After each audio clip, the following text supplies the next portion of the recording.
ગઢડા મામલતદાર કચેરી ખાતે લારીવાળા તેમજ પાથરણાવાળા દ્વારા રજૂઆત કરવામાં આવી। ગઢડા મામલતદાર કચેરી ખાતે ગઢડા શહેરમાં આવેલ ટાવર રોડ, શાક માર્કેટ સહિત જુદા જુદા વિસ્તારના નાના વેપારીઓ, લારીવાળા તેમજ પાથરણાવાળા મહિલાઓ સહિત મામલતદાર કચેરીએ રજૂઆત કરવા પહોંચ્યા હતા। તેઓ દ્વારા મૌખિક રજૂઆત કરવામાં આવી હતી અને આક્ષેપ કરવામાં આવ્યા હતા કે તેઓને જે પોતાનો નાનો મોટો ધંધો કરી રોજગારી મેળવી રહ્યા છે તે લારી, પાથરણા સહિત હટાવી લેવા માટે પોલીસ દ્વારા દબાણ કરતા આવતા હોવાનું આક્ષેપ કરવામાં આવ્યો હતો, પરંતુ મામલતદાર હાજર ન હોવાને કારણે નાયબ મામલતદારને મૌખિક રજૂઆત કરવામાં આવી હતી। નાયબ મામલતદાર દ્વારા જણાવવામાં આવ્યું છે કે સોમવારે 5 આગેવાનોને મામલતદાર કચેરીએ આવવા જણાવ્યું હતું।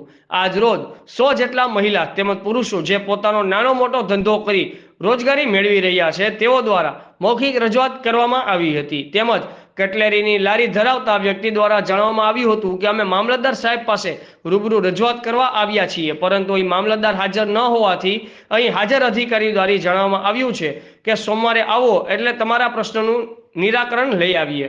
અમને અમારી લારીઓ ટાવર રોડ સહિતના વિસ્તારમાં રાખવા દેવામાં આવે અથવા તો થોડા કે કાઉન્ટર કરવા દેવામાં આવે, જેથી કરીને નાનો મોટો રોજગાર કરી શકીએ, પરંતુ આ હટાવવા બાબતે અમને પોલીસ દ્વારા દબાણ કરવામાં આવી રહ્યું છે। આગામી સમયમાં અમારી માંગ સ્વીકારવામાં નહીં આવે તો આગળ હડતાલ સહિત કોઈ યોગ્ય પગલાં લઈશું। લારી, પાથરણાવાળા, નાના થડાવાળા સહિતને હટાવવાના કારણે 60 જેટલા લોકો રોજગારી વગરના થઈ ગયા હોવાનો આક્ષેપ કરવામાં આવ્યો હતો। રિપોર્ટર અજયભાઈ સોલંકી, આઝાદ મીડિયા લાઈવ, ગઢડા।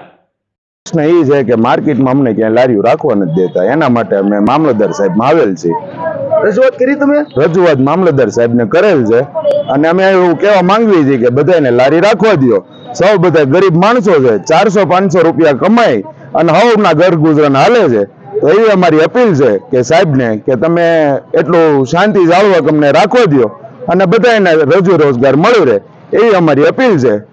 આવો અમારો પરિચય છે। આપનો પરિચય? હા, મારું નામ સલીમભાઈ છે, સલીમભાઈ ઉસ્માનભાઈ સૈયદ। આપે શું કરો છો અત્યારે? હું કટલેરીની લારી કરું છું સાહેબ, બરોબર છે। અને શું તમારે પ્રશ્નો પ્રશ્ન અમારે એવો છે અને મામલતદાર સાહેબ પાસે અમે ત્યારે રજૂઆત કરવા આવ્યા છીએ, તો અહીંયા મેડમ છે ને, બરોબર છે। હવે એને એમ કીધું છે કે ભાઈ તમે સોમવારે આવો, તમારો પ્રશ્ન અમે સોલ્વ કરી દઈએ। હવે અત્યારે પ્રશ્ન એવો છે કે સાહેબ કે 50 થી 60 જણ અત્યારે રોજી વગરના થઈ ગયા છે।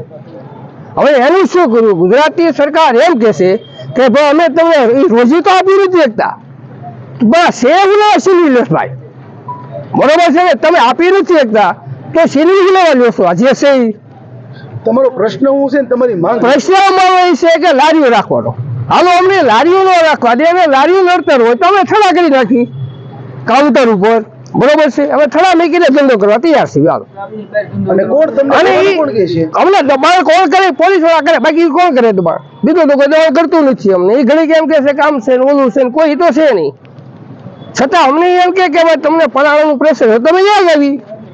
તમારા પ્રશ્નનું નિરાકરણ ન આવે તો આગામી સમયમાં? ના, આગામી સમયમાં અમે હું તમને બીજા પગલા લઈશું, બરોબર છે ને। બધા લારીઓ વાળાને મળી અમે આગામી લોકાય નહીં થાય નહીં તો અમે આગળ હાલશું। હજી ઘણા છે, ગાંધી બાપુ ઘણું ચિંતા ગયા છે, હા એમાં અમે બેસીશું બીજું, બરોબર ને। અમે હડતાલ કરીશું, ઉભા રહીશું, ગમે જે કાંઈ પ્રોગ્રામ હશે અમે આગળ દેખાડશું સાહેબને, બરોબર ને।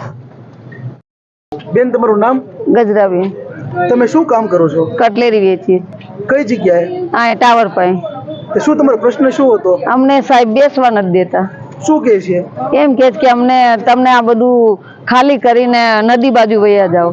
તમે રોજનું કેટલું કમાવો છો? અમે આવે 400-500 રૂપિયા સાહેબ। અને કોણ આવે છે હટાવવાનું કેવા? સાહેબ પોલીસ, અમે એવું બધું ઓળખતા નથી સાહેબ, અમને કે એટલે અમે લઈ લઈ। તમે અત્યારે ક્યાં રજૂઆત કરવા આવ્યા છો? આયા મામલતદારમાં।